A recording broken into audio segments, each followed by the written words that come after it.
এই অরাজক পরিস্থিতিতে বাংলাদেশের জেলগুলি থেকে পালিয়ে যাওয়া ৭০ জন জঙ্গির এখনো কোনো খোঁজ নেই।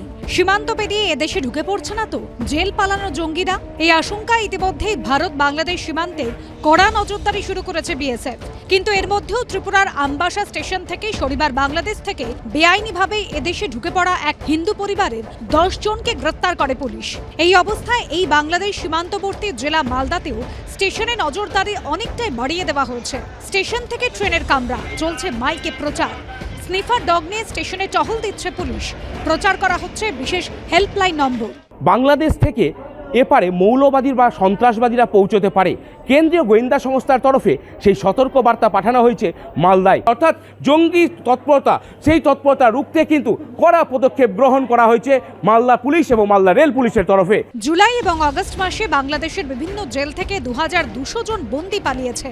পলাতকদের মধ্যে ১৫০০ জনকে গ্রেপ্তার করা হলেও এখনও অধরা ৭০০ জন বন্দী, যাদের মধ্যে ৭০ জন জঙ্গি এবং দণ্ডপ্রাপ্ত আসামি রয়েছে। এই পরিস্থিতিতে এইসব জঙ্গিরা সীমান্ত পেরিয়ে ভারতে ঢুকে নাশকতামূলক কাজকর্ম শুরু করতে পারে বলে আশঙ্কা রয়েছে, আর তাই বাড়ানো হয়েছে নজরদারি। बांग्लादेश में थोड़ा अभी चल रहा है उधर, तो यहाँ पे चेकिंग करने के लिए बोला गया है। किसी भी संदेहास्पद आदमी जिस पे सस्पेक्ट हो उसको हम लोग चेक करते हैं, और जीआरपी के सहयोग से, जीआरपी भी रहता है, आई कार्ड वगैरह क्या है, आधार कार्ड वगैरह, इन चीज़ों से चेकिंग होता है। इसके लिए स्पेशल आदेश हैं। सभी गाड़ियों में भी हम लोग सस्पेक्टेड लोगों को चेकिंग करते हैं। अवेयरनेस प्रोग्राम होते हैं, माइकिंग किया जाता है। মালদা জেলার ১৭২ কিলোমিটার জুড়ে রয়েছে ভারত বাংলাদেশ সীমান্ত, যার মধ্যে বেশ কিছুটা উন্মুক্ত এবং রয়েছে নদীও। ভারত বাংলাদেশ সীমান্ত থেকে মালদা টাউন রেল স্টেশনের দূরত্ব নেড়ে কেটে ১০ কিলোমিটার। এই রেলপথ ব্যবহার করেই দিল্লি, অসম, বিহার, ঝাড়খণ্ড সহ বিভিন্ন রাজ্যে পৌঁছানো যায়। প্রতিদিন এই মালদা টাউন স্টেশন দিয়ে একাধিক দূরপাল্লার ট্রেন যাতায়াত করে। ইন্ডিয়া বাংলাদেশের বর্ডার হচ্ছে পোরাস, স্মাগলাররা তো আসছেই যাচ্ছে, ওদেরই ব্যবহার করে ওরা ইন্ডিয়াতে পাঠাবে।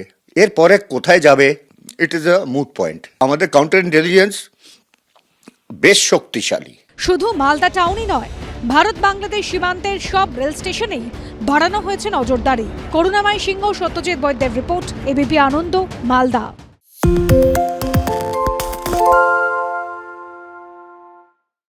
সত্য অন্তহীন, সত্যের খোঁজও তাই, সত্য সন্ধানে তাই আমরা অক্লান্ত, অকুতভয়। এবিপি আনন্দ নতুন ভাবনার প্রতীক, যা মনে মুক্ত, তথ্যে যুক্ত এবং যাবতীয় সীমানার বাঁধন থেকে মুক্ত। সীমা না শব্দটির মধ্যে লুকিয়ে আছে মানা শব্দটি, যেন চোখ রাঙানি এক অদৃশ্য বেড়াজাল, যা আটকে রাখে আমাদের এক ছোট্ট গণ্ডির মধ্যে। একমাত্র সঠিক খবরই গড়ে তুলবে এক মুক্ত সমাজ। সেই জগৎ গড়ার লক্ষ্যে কোনো সীমানার ঠুকুটি আমরা মানব না। এবিপি আনন্দ এগিয়ে থাকে, এগিয়ে রাখে।